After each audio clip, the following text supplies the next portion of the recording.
क्या आप 2025 के लिए तैयार हैं? इस साल टैक्स और जीएसटी में आने वाले बड़े बदलावों को जानकर आप अपने पैसे बचा सकते हैं। जानिए नए नियम बॉलीवुड को कैसे इफेक्ट करेंगे। Welcome to accounting adventure 612। यहाँ पर हम अकाउंटिंग और फाइनेंस और टैक्सेशन से जुड़ी जानकारी आसान तरीके से समझाते हैं। आज की वीडियो में हम बात करेंगे 2025 में होने वाले टैक्स बदलाव के बारे में और किस तरीके से इनकम टैक्स और जीएसटी में आपको नया बदलाव मिलने वाला है। आपको सब कुछ बताएंगे। चलो स्टार्ट करते हैं। आज हम सबसे पहले बात करेंगे इनकम टैक्स स्लैब में होने वाले बदलाव के बारे में। 1 जनवरी 2025 से नए टैक्स रिजीम लागू हो जाएगी और इसके अंदर कुछ खास बदलाव आएंगे। तो ये रहे न्यू टैक्स स्लैब। 3 लाख तक की इनकम पर कोई टैक्स नहीं। 3 लाख से 7 लाख तक की इनकम पर 5% टैक्स। 7 लाख से 10 लाख तक की इनकम पर 10% टैक्स। 1 लाख से 12 लाख तक की इनकम पर 15% टैक्स। 12 लाख से 15 लाख तक की इनकम पर 20% टैक्स। 15 लाख से ऊपर की इनकम पर 30% टैक्स। अगर आप न्यू टैक्स रिजीम सिलेक्ट करते हैं तो ये नया स्लैब आपके लिए होगा। एक बात और जो सोशल मीडिया पर काफी चर्चा में है, क्या सरकार अगले साल 15 लाख तक की इनकम पर टैक्स छूट देने वाली है? मेरी राय में तो ऐसा इम्पॉसिबल है, क्योंकि 15 लाख तक की छूट देना बहुत मुश्किल है। ये बदलाव हमारे बजट में पहले हो चुका है। न्यू स्लैब रेट तय हो चुके हैं। अब बात करते हैं स्टैंडर्ड डिडक्शन की।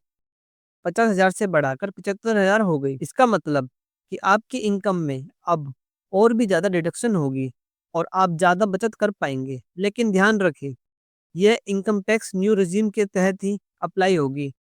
इसलिए अगर आपने अभी तक न्यू टैक्स रिजीम नहीं अपनाई है तो जरूर चेक करें। अब बात करते हैं फैमिली पेंशन की। अगर आप फैमिली पेंशन रिसीव करते हैं तो आपको 25,000 तक की रिडक्शन मिलेगी, जो पहले 15,000 थी। लेकिन ये केवल न्यू टैक्स रिजीम के लिए ही लागू होगी, इसका ध्यान रखें।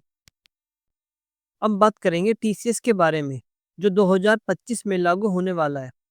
अगर आप अपने माइनर बच्चे को विदेश में पढ़ाई करने के लिए भेजते हैं तो आपको फॉरेन करेंसी में होने वाली पेमेंट जो टीसीएस कलेक्ट होता है उसका क्रेडिट अब आप अपनी आईटीआर में क्लेम कर सकते हैं। यह बदलाव 1 जनवरी से लागू होगा।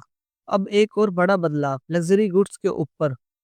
अगर आप 10 लाख से ज्यादा की महंगी चीजें खरीदते हैं, जैसे कि कोई महंगी कार, ज्वेलरी या घड़ी, तो उन पर टीसीएस लिया जाएगा। ये नियम अभी 1 जनवरी 2025 से लागू होगा। हालांकि अभी तक सरकार ने सभी लग्जरी गुड्स को लिस्ट नहीं किया है, लेकिन जल्दी ही अपडेट होगा। अब देखते हैं आईटीआर में क्या बदलाव आए हैं। अगर आपने अभी तक अपनी आईटीआर फाइल नहीं की तो आपके पास 15 जनवरी 2025 तक का समय है। रिवाइज और रिलेटेड आईटीआर को 15 जनवरी तक फाइल किया जा सकता है। बात करते हैं जीएसटी की, जहां पर बहुत बदलाव आ रहे हैं।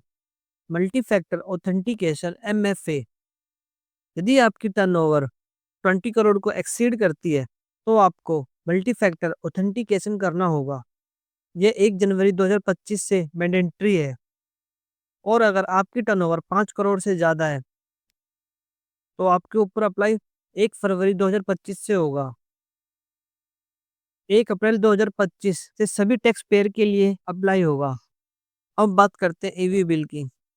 अब आपको 180 दिन से ज्यादा पुराने ईवी बिल जनरेट नहीं करने दिया जाएगा। अगर आपकी ई इनवॉइस डेट और e way bill generation date 180 days का अंतर होगा तो आप उसे जनरेट नहीं कर पाओगे। अब अगर आपने ईवे बिल जनरेट किया तो आप उसे 360 डेज तक के लिए एक्सटेंड कर सकते हैं, मतलब बढ़ा सकते हैं। इसका मतलब अगर आपके पास टाइम है तो आप अपनी सीमा बढ़ा सकते हैं। जीएसटी एमएसएमई स्कीम के फॉर्म आपको जल्दी ही पोर्टल पर दिख जाएंगे।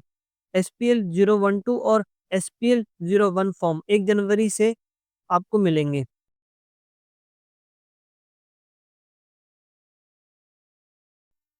जीएसटी 9 पर लेट फीस लगेगी। 2025 से जीएसटी 9 और जीएसटी 9C फाइल करने पर लेट फीस लागू होगी। अगर आप देर से फाइल करते हैं तो आपको दिन के हिसाब से फीस चुकानी होगी और टर्नओवर के हिसाब से। ये है टेबल। अगर आपकी टर्नओवर अप टू 5 सीआर है, late fee 50 rupees per day. Turnover 0.04%। और अगर टर्नओवर अप टू 5 सीआर 20 है, पर डे 100 रुपीज। और मैक्सिमम लिमिट 0. 0.04% ऑफ टर्नओवर, और अगर आपकी टर्नओवर 20 CR है अबव 200 पर डे, टर्नओवर 0.5% ऑफ टर्नओवर। दोस्तों, ये थे कुछ महत्वपूर्ण टैक्स और जीएसटी अपडेट जो आपको 2025 में देखने को मिलेंगे। अगर आप और भी ऐसी अपडेट चाहते हैं तो हमारे चैनल को सब्सक्राइब करें और वीडियो को लाइक करें। हम आपको अकाउंटिंग एडवेंचर चैनल पर और भी अपडेट और नई जानकारी देंगे।